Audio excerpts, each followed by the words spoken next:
Alright guys, in this particular example I would like to explain to you how to measure vegetation in three-dimensional space.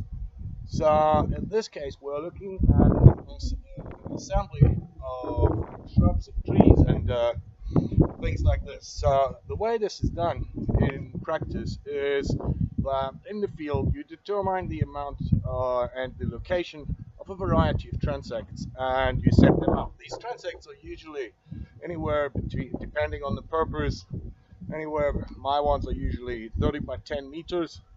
So I take a measuring tape, I roll that through the landscape, I randomly generate a starting point.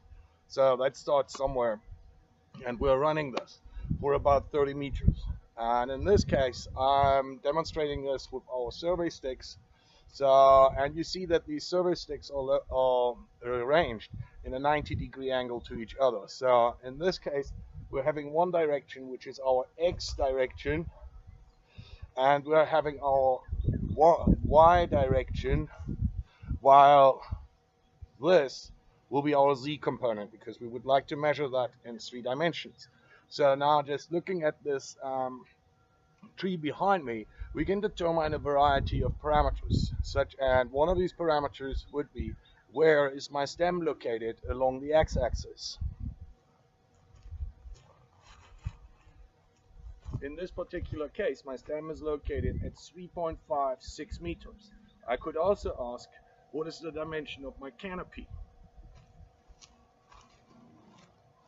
In this case, my canopy starts at 0.5 meters and my canopy ends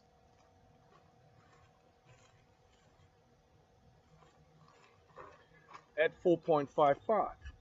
So what we've determined now is where is the position of the stem in the x direction? Where does my canopy start on the x direction? Where does my canopy end? We're now modeled to measure we're now able to model the shape of the tree along my x-axis. Now let's do the same for the y-axis.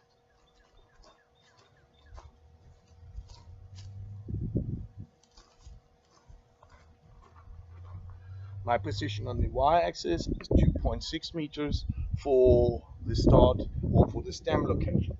Now my canopy start is at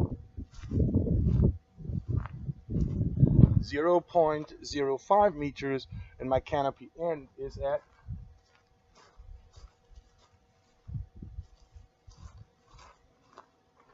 5.2 meters.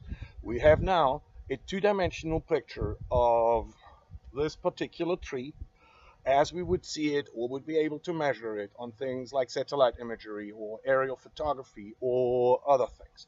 So, but this doesn't tell us anything, but tells us something about cover. So very similar to what we did with the square earlier on.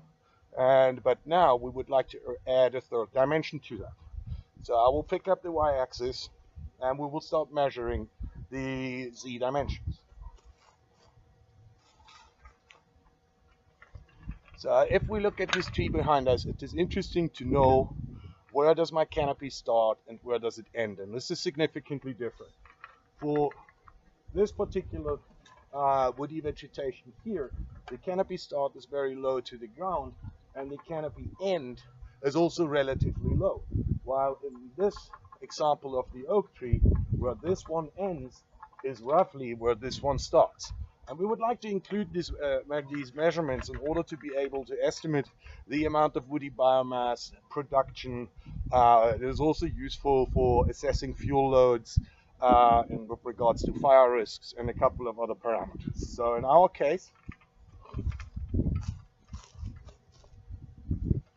the canopy starts at 1.43 meters and in this case, the canopy ends at about 6.2 meters. So what we now know is we know how high is the stem, because it's from 0 to our first measurement, and how much space above that is taken up by canopy. And what these three-dimensional measurements enable us to do is to put these trees or model landscapes essentially in 3 dimensions. So these measurements, as I said, are necessary for range management. This is important, especially in agricultural or livestock production areas. And This is essentially a very good way to do that. So one would continue with this. I would measure every single shrub that's in here. For some classes, in my vegetation ecology class, for instance, we have measured over about 50 trees on this property. We have run 50-meter transects and measured every single piece of vegetation which we encountered in these plots. All right, thank you very much.